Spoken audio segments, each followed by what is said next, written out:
से डील कर सकती हैं। आप बने रहिए हमारे साथ, फौरन हाजिर होते हैं।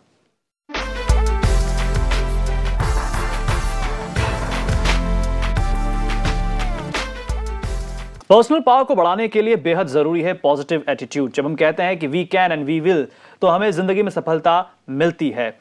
महेश जी हमारे साथ ब्रेक से पहले कॉलर थी प्रज्ञा, जिन्होंने सवाल पूछा था कि उन्हें अपने पति का पास जो है काफी परेशान कर रहा है, वो क्या करें।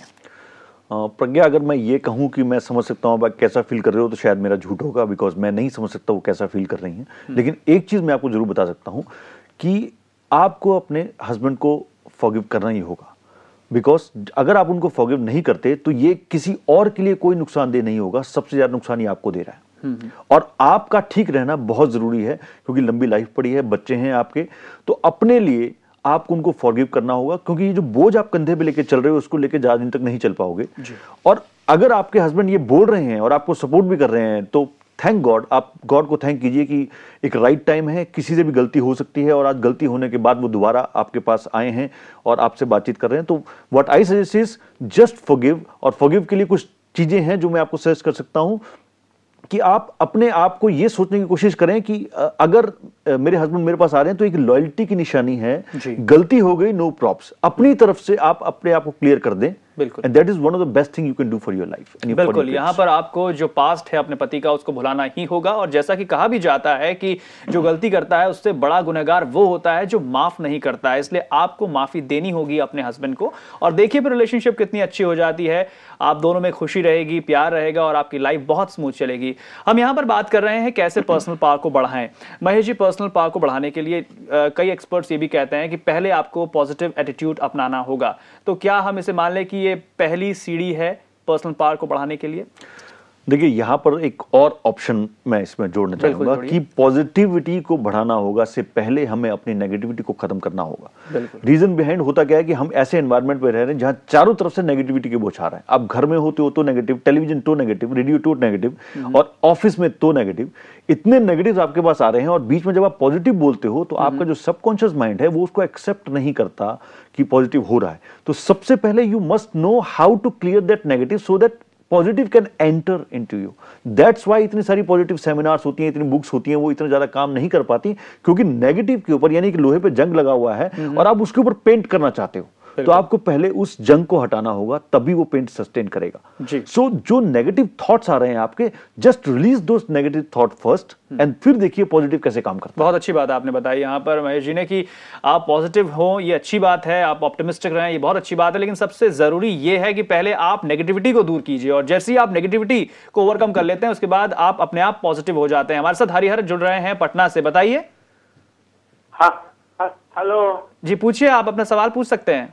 हाँ, मेरा ये है कि मैं बैंक का एक उच्च अधिकारी हूँ और कस्टमर, विभिन्न तरह के कस्टमर हमारे पास आते हैं, वो विभिन्न तरह से बातें करते हैं और उसके कारण ऐसा होता है कभी कभी कि मैं कॉन्फिडेंस अपना लूज कर जाता हूँ उनके बातों पर ध्यान देने के बाद। तो ऐसा कौन सा प्रोसेस हम अपनाएं अपने क्रियाकलाप में कि ताकि मैं अपना उनको सही उत्तर भी दे पाऊं और अपना कॉन्फिडेंस जो है, जो मेरा जो इनर पावर है वो बढ़ सके। जी, तो महेश जी क्या कहना चाहेंगे? क्या शुभ नाम बताया था इन्होंने? अपना नाम हरिहर बताया था। हरिहर जी, देखिए यहां पर मैं आपको एक बहुत अच्छा एक उदाहरण देना चाहूंगा कि हम लोग जब अपने ऊपर बहुत ज्यादा केंद्रित हो जाते हैं, सेल्फ सेंटर्ड हो जाते हैं, तो हमें ये दिक्कत आती है जो आपको आ रही है और बहुत से लोगों के साथ ये आती भी होगी जो इस प्रोग्राम को देख रहे हैं। वहां पर सजेशन ये है कि आपको अपने ऊपर केंद्रित नहीं होना, आप जो कर रहे हो उसको और बेहतर करते रहिए और ये समझिए कि लोग डिफरेंट तरीके से आते हैं, उनके डिफरेंट एटीट्यूड्स होते हैं, डिफरेंट बिहेवियर्स होते हैं।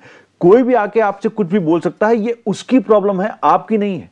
आप ये सोच के मत घबराएं कि मैंने किसी को जवाब दिया और उसको जवाब सेटिस्फैक्टरी नहीं मिला, क्योंकि आपका जवाब आपका कॉन्शियस मानना चाहिए कि ठीक है, वहां पर जो जवाब दिया जा रहा है वो रिसेप्शन उसका है, आपका नहीं। सो ये मत कभी सोचिए कि मेरी बात से उसको कैसा लगा होगा।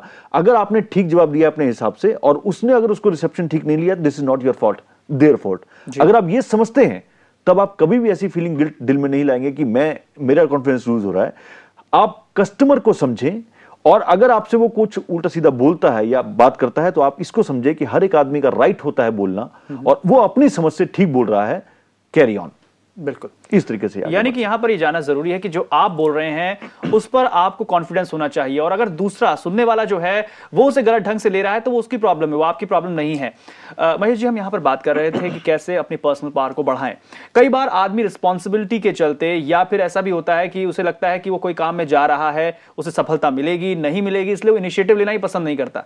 तो क्या अगर हम इस थॉट को निकालें, जैसे कि अभी थोड़ी देर पहले आपने बात की कि नेगेटिविटी को दूर करें, तो ये भी एक तरह से नेगेटिव सोच ही है हमारी कि हम सोचते हैं कि हार हो जाएगी या फिर हमें एम्बैरेसमेंट का सामना करना पड़ेगा, इसलिए हम कोई इनिशिएटिव लेना ही नहीं चाहते हैं, या फिर हम बचना चाहते हैं जिम्मेदारियों से। तो क्या ये सही होगा?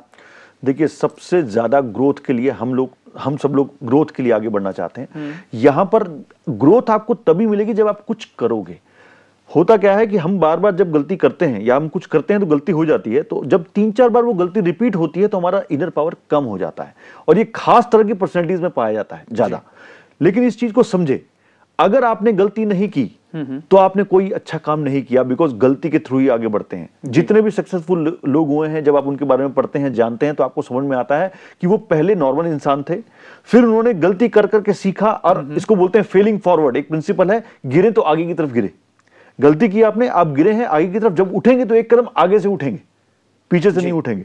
तो अगर इस एटीट्यूड के साथ आगे बढ़ते हैं तो आप देखेंगे कि आपके दिल में एक जज्बा आएगा कि मुझे लगातार कुछ ना कुछ करते रहना है। गलत हो गया, नो प्रॉब्लम, मैं ठीक कर लूंगा, फिर आगे बढ़ जाऊंगा। तो इसको बोलेंगे फीलिंग फॉरवर्ड। तो आप इस प्रिंसिपल को लाइफ में अपनाएं। जो भी आपके सामने अपॉर्चुनिटी आती है, जिसमें से आपको डर लग रहा है, कर दें उसको, बिकॉज डर के आगे ही जीत है।